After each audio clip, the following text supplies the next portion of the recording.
Jimmy Carter died late last year. He was America's best ex-president. Hi there, everyone. It's Jeff, and this is Plain English, where you get to upgrade your English by listening to stories about current events and trending topics. When you listen here, you learn new words, new ways of expressing ideas, and as a special bonus, you also have a little fun and learn about the world. I got a note the other day from a Plus member. She said she can't believe how much she's learning, not just about English, but also about the culture in the English-speaking world. And that's exactly what we try to do here. Every episode is about a new story, and sometimes the stories we do are about people.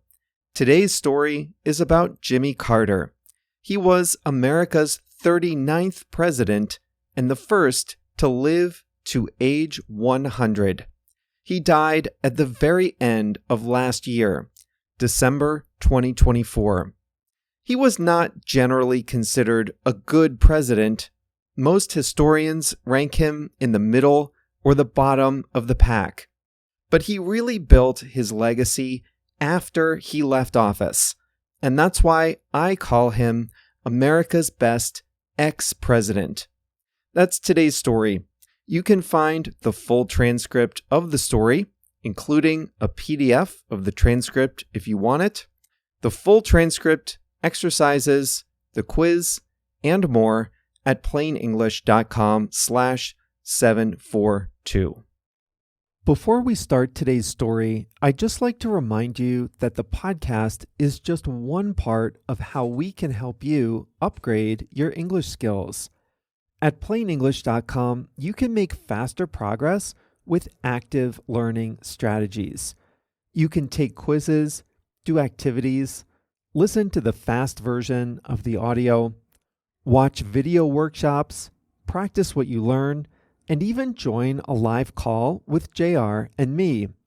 It's all about helping you build your skills to become a better, more confident English speaker. Sound good? Go to plainenglish.com to start your free 14-day trial today. Now, let's jump into today's story.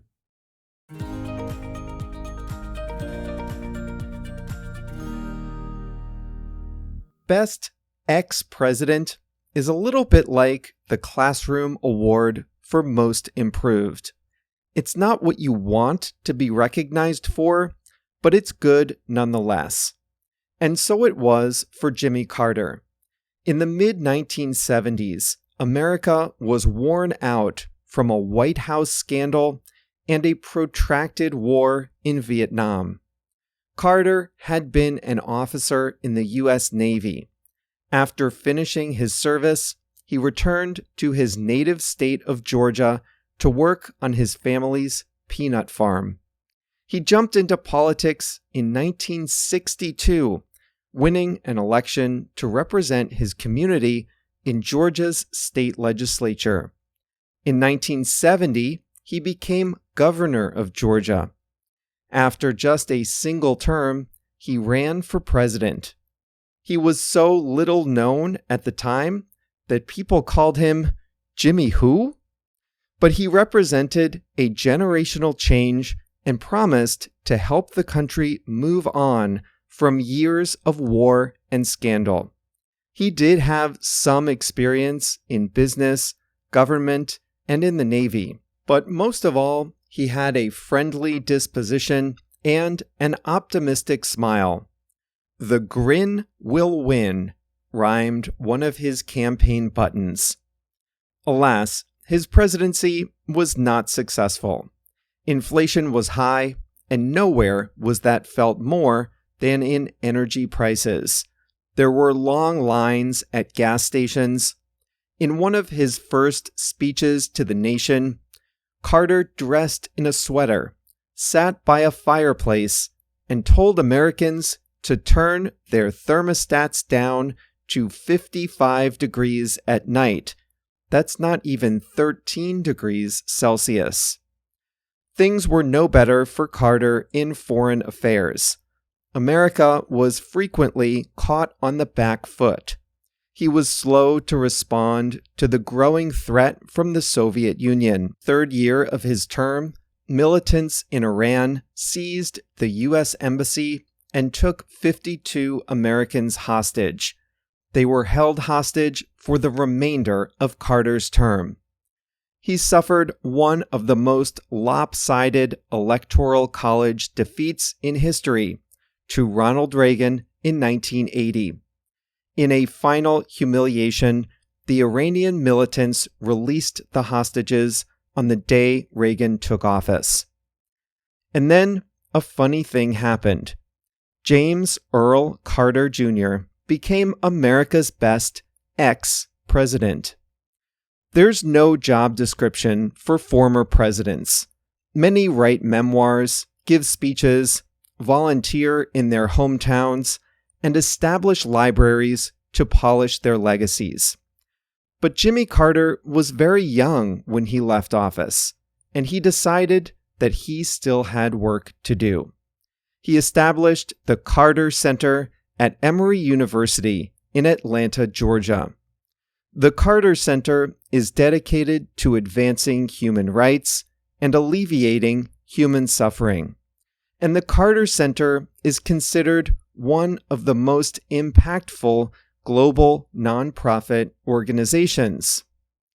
The organization does a lot of things, but you can put them into 3 categories: peace, health, and human rights.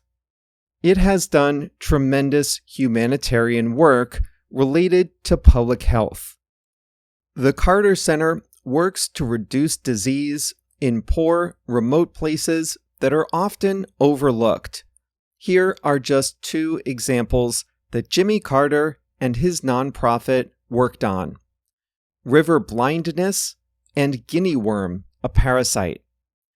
Guinea worm is terrible. People get it by ingesting larvae in unfiltered water. The worm can grow to 3 feet long, and then it can burn holes in people's skin and emerge from their bodies. It's extremely painful. In 1986, there were 3.5 million cases around the world. The Carter Center led a global effort to eradicate this disease, promoting water filtration and education. In 2023, there were 14. Not 14 million, not 14,000, 14 cases. Carter said he wanted the last guinea worm to die before he did. That probably didn't happen, but it nearly did. It was a similar story with river blindness, a parasite spread by insects that live in rapidly flowing rivers.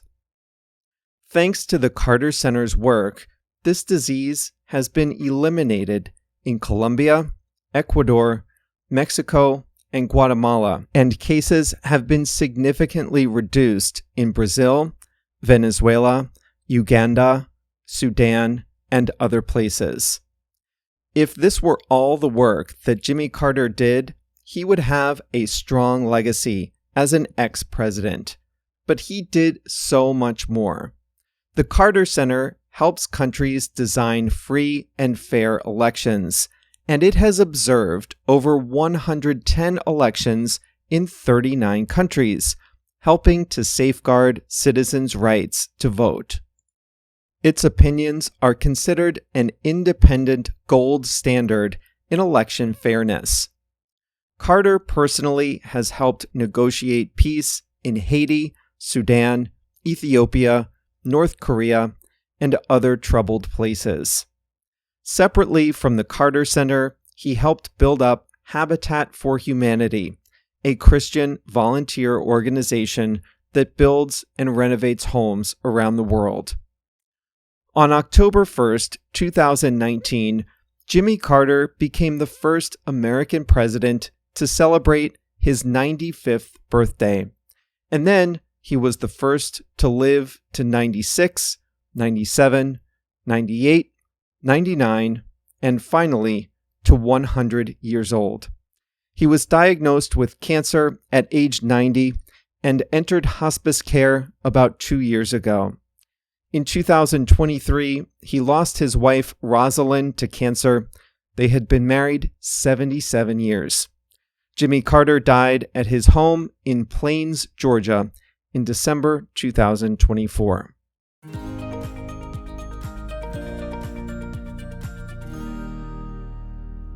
I said Jimmy Carter was America's best ex-president. Others have had strong post-presidential careers. Thomas Jefferson founded the University of Virginia.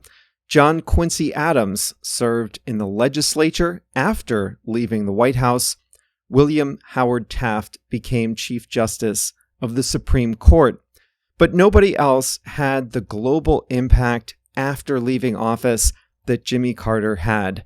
Certainly, a lot of people don't agree with his politics. Some may say his peacekeeping efforts were naive, but you can't deny the huge impact he had on health and democracy around the world. And that's it for us here at Plain English today. Listen, we're getting ready for something in February that I think you'll really like. We're doing something new with the expressions, and you might be wondering, why am I not learning new expressions in these episodes this month? Well, don't worry, they're coming back. We're just working on something new, and it'll be ready at the beginning of February. That's my goal, at least. So stay tuned for that. The website for this episode has the full transcript of today's story, links to articles about the topic, translations of key words, a quiz, and some practice exercises. So if you want to continue the learning, just go to plainenglish.com/742. That's the site for today's episode, plainenglish.com/742. And that's where you'll see all the resources that go along with this story. Well, that's all for today. We'll be back with a delicious story on Thursday. See you then.